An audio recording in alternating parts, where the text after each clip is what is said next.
doing? Always the first one, aren't you? You're so spoiled. Say hi.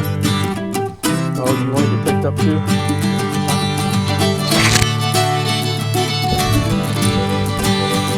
All of our kids are grown and out of the house, so I'm left with Sean and the dog. Patties, and you can see the difference. This is the canned salmon, and then these are the fresh.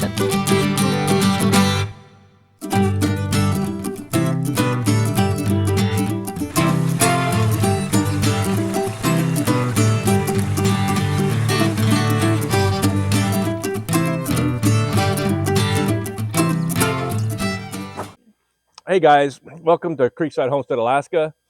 I'm Sean. Karen. We just thought we would show you guys around our little homestead, very small homestead. Probably not what a lot of people think of a homestead because it is small and we don't have tons and tons of animals. But we thought we'd show you what you can do on less than 2 acres in Alaska. Harsh environment. Right now, it doesn't look that harsh because we've had an odd winter. We've already had one breakup, and it appears we're not going to get any more snow this year, or not as much as we normally get. Yeah, so we'll start here. We're in the garden right now, and behind us is my office. I call it the she shed. He calls it something different. Anyways, this is our garden, and we have 11 raised beds. Which we'll show everything to you here in a second. We just wanted to kind of introduce ourselves. We haven't done that yet with the channel. Our channel's small, you know, just like we said in our description of our channel. We just want to kind of share our experience with everybody. It's a lot more difficult to be self-sufficient in Alaska, especially where we live. It's a little bit colder. We're not as cold as some, not hot as some. But it is a harsh area to try to garden in. It's area 3B. 3B. She knows that stuff. And this is River. You'll see her a lot in our. Well, she's not looking now. River, say look hi. at the camera. Say hi. You'll see her in a lot of videos, especially this summer. She is our only child left at home. We have 4 adult children that have all flown the coop. Flown the coop. So she's our last child. Okay, so this is our garden area. It's not very small, but it's not huge. We have 12 raised beds in here, and behind me is our main greenhouse, which is where I grow mostly our tomatoes, and then we'll have a smaller greenhouse set up right outside the gate here. That'll be for peppers, but we won't set that up till closer till May, June time. In here, we grow just about all of our vegetables for the canning season, which would be carrots, beets, onions, zucchini, broccoli, kale, cauliflower, hopefully. We actually have a new spot for potatoes that we're building for this Our season. potato patch will be right next to the greenhouse and go down that whole length. And then, yeah, so this area, when we bought this place, I don't know, 6-7 years ago, was just trees and brush, and it was actually pretty rough. It was not easy to clear. Before we moved out here, we bought a tractor, which has been an absolute godsend. I don't think I could have done most of what we've done with this property without it. But so we built this ourselves. Most of what is here is reclaimed material, or used material, whatever you want to call it. But we do that on purpose for mostly because it's frugal, but also because why throw things away if you don't have to? So all the fencing is reclaimed. Obviously the wood parts, the actual metal fence parts are bought. Actually, some of that was given to us too, just people that don't need it anymore. and the she shed. Oh, and we'll do another segment on the she shed. It's it's Karen's garden shed. My office. It's this will be our first full season with it, using it, and it's going to be an integral part of getting ourselves started and during harvest season. But we'll show that kind of in a separate segment. I'll show a little bit of pictures of when I was building it. It definitely evolved, but it's mostly reclaimed materials that were going to be thrown away. Yep. And we know that for a fact because it was a place that Karen used to work at. They gave it to us because they were going to literally throw this away. And I'm actually talking about that cedar siding. That was going to go in a landfill. Makes me sick thinking it was going to. Also, all of the raised beds are cedar siding that was going to be thrown away. The greenhouse, oh yeah, a lot of that is reclaimed material. We did buy the actual greenhouse fabric, or what do you call it? The plastic. Yeah, the plastic. It's from that jungle website. We the cattle panels that form the structure of it are bought, but everything else is reclaimed. The metal siding pieces on it, or a friend of mine was going to throw them away after he built his house. It was leftovers from that. All of the wood material in there is all reclaimed. And the beds, the raised beds in there, are built with the same materials. We'll show those in a minute. And show you a little bit of what's inside the greenhouse. Right now it's our storage unit, but this is going to get cleared out here very shortly. And this is where, again, I'll be doing all of my tomatoes in here, because where we're at, we definitely have to have a greenhouse for those. Karen's gonna show you how she starts her onions and peppers, which are now. Yes. And then we'll show you how we put them under lights in order to get them started, give them a good head start. And then we'll take you along, and it's actually funny to think about it, because at the end of it, we're fighting weeds and overgrowth and everything else in here, because Alaska just is an amazing place that just goes from this to this green, lush, beautiful area.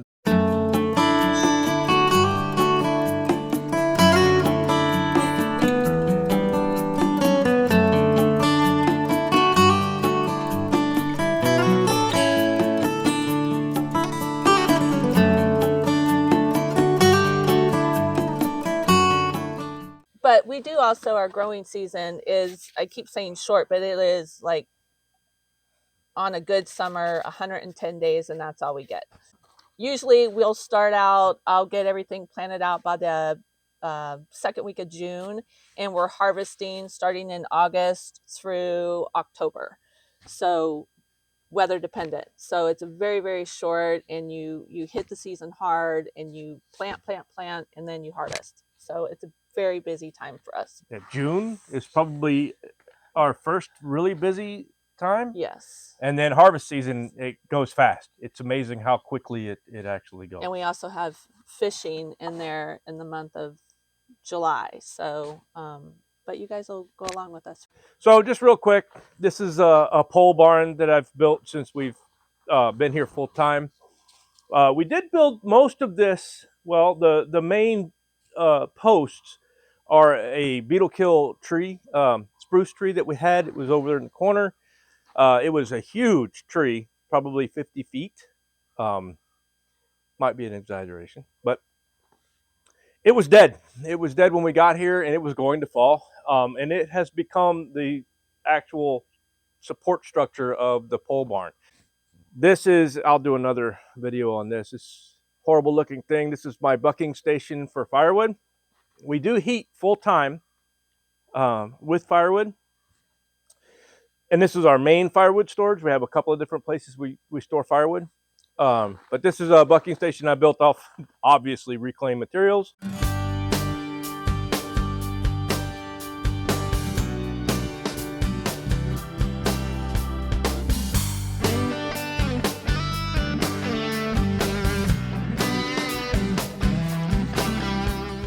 So on our way to show you guys our outdoor kitchen area, And we also have an indoor kitchen. But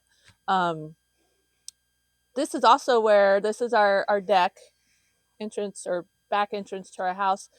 And this is where I also grow a lot of my herbs.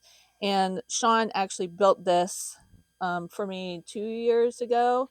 And this is where I grow a lot of lettuce, spinach, and radishes are in these, I guess, raised extension beds to the deck. And then I will have um, some buckets and pots full of different lettuces, different herbs. I do lavender, Mint. mint, dill, cilantro. But anyways, just thought we'd show you guys that. This is our outdoor kitchen cooking area. This is kind of my cooking area. I really enjoy cooking outside all year. Doesn't matter, summer, winter. We're able to do it. Sometimes, if it's really cold, we'll avoid it for obvious reasons. But got a propane stove, pellet grill. I was originally leery of the pellet grill. I was always a charcoal guy. However, I have come to love the pellet grill. It does just about everything you need it to do. It makes a great smoker, cook steaks on it. I'd rather use charcoal for steaks, but you can burgers, any other kind of meats, low and slow, all the way up to searing. It'll do it. Over here's our charcoal grill. You use it a little bit less than the pellet grill because it's just a little bit less convenient. But for the most part, if it's a steak, it's going to go over here because you can get a good hot sear on it. But this was also a old broken Weber kettle grill or whatever you call them, and I just built a table for it. It's very convenient. Love it. Okay, over here is our smokehouse smoker. We just built this. This is comes in handy for doing. We can do a cold smoke in here. We can do warm smoke. But the greatest part of this particular smoker is its size. We can smoke a lot of fish in here. We've tried it a couple of times already. It works very well. I wouldn't use it in the winter really. It's not insulated. But pretty much when we're done catching, hundreds of pounds of fish, we can smoke them all in here, no problem. It's a great way of preserving your fish, and you guys will be able to see that if you stick with us. You'll get to see lots of food preservation. We're really enjoy doing that. When you have a large amount of food, the only way not to waste it is to preserve it somehow. Karen is the master at it as far as canning goes. We can, we smoke, we pickle, ferment. I don't know.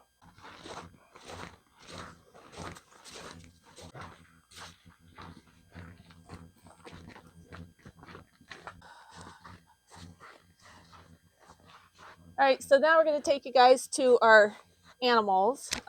Again, we have 2 goats and 14 chickens. So we'll introduce you guys to them. Okay, so these are this is the goat pen, and then we have 2 female goats in here, and we have 3 chickens, and we call this the chicken annex. Um, these 3 chickens were picked on by the main group, and so we moved them in here with the goats. One of them was actually near death, and you'll see her in a minute. She might be in there trying to lay an egg. But now they are all their feathers have come back. They're doing great. So they're just going to stay in here for now with the goats, and they all get along very well. This is Sunshine. And then, and right now it's a hot mess in here, but come summer, this will all get cleaned up. But so this is Sunshine doesn't like to be in the limelight. This is Peaches. And these girls are going on a date night today or tonight for a few days. They are going into heat, and so we are going to try and get them bred with a friend of ours who has a buck. So they'll be leaving us today for a few days. This section is just where the chickens, we have a little cutout down there. Peaches. We have a little cutout down there to where they'll go in and they'll do their little dust baths in the straw. Excuse me. It's the hay barn, so it's very dry in there. It's one of the driest spots on this part of the property. That's a problem when in the winter when the when Mother Nature decides to get warm in the middle of the winter, everything melts. It gets really nasty for a while. Then, of course, it freezes solid. But in there, it stayed dry, so there's actually dirt and dust that they can take their dust bath in, which is actually a problem in the winter for chickens in Alaska. Is everything freezes solid, so you have to provide a dust bath, and you'll see what we did with the general population chickens here in a minute. And this was all built by us as well. Well, Yeah, this Sean. too was Excuse wild me. land back here. And if you just a little bit of advice, Hey, if you value your trees, Missy, do not put goats in with your trees because as you can see, they will strip them absolutely clean wherever they can reach. you are being quite frisky today. What are you doing? What are you eating? Can I have my coat back? Do you have treats That'll in be your good Do you have treats footage. in your pocket? Do I have a treat for you? No, I don't. But behind that is where the goats, it's enclosed and insulated for them during the really harsh winters.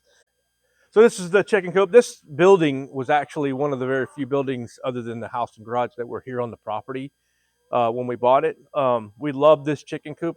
It's a very functional chicken coop. And that was they all come running. Hey, They ladies. always think they're going to get fed. Hey, ladies.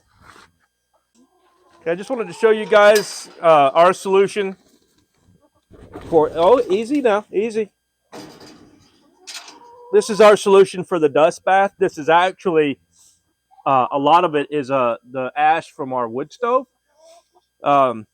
We use the ash from our wood stove in a lot of places in the property. We put it in the garden. And then, of course, this works great for them to be able to take a dust bath. It's clean. And then this is the run extension back here.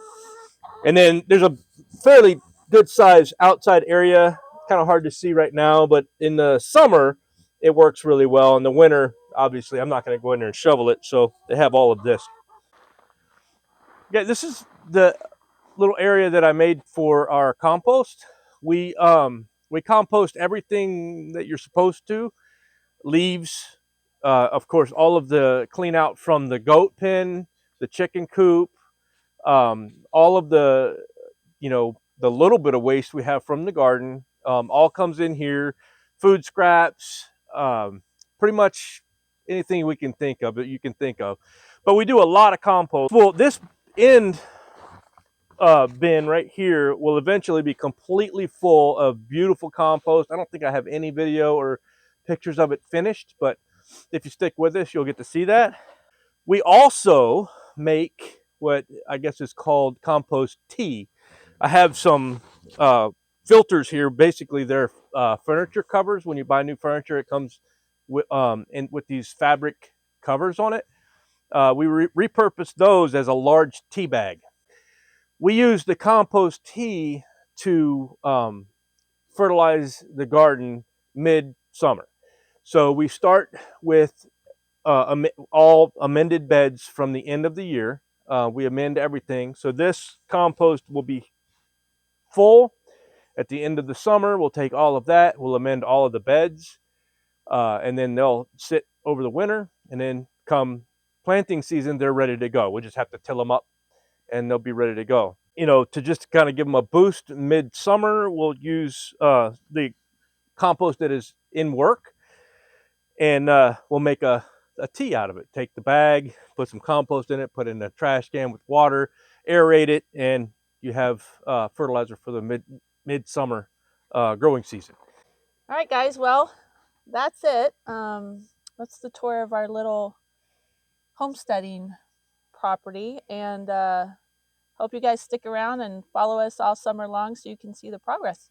Yep, like I said, it's you know, we're able to do quite a bit on less than 2 acres. Now, keep in mind, a lot of our property is wooded. So what we've shown you is just the usable parts that we've cleared and are using for garden animals, you know, or living fun. You know, there is actually a yard there. It's got grass, but you'll see it. Hopefully, if you stick around, you'll get to see it. But yeah, so some of this property is actually wooded, and we keep a barrier around us. You know, just because we do have, you know, neighbors. I mean, they're not close, but we just like to have that buffer zone of trees, you know, between us and the properties next door. And of course, we have the creek out front, and you'll get to see that a lot more in the summer if you stick around. But anyway, just wanted to kind of show you guys around. Yeah, thanks for watching. Yep, thanks for watching.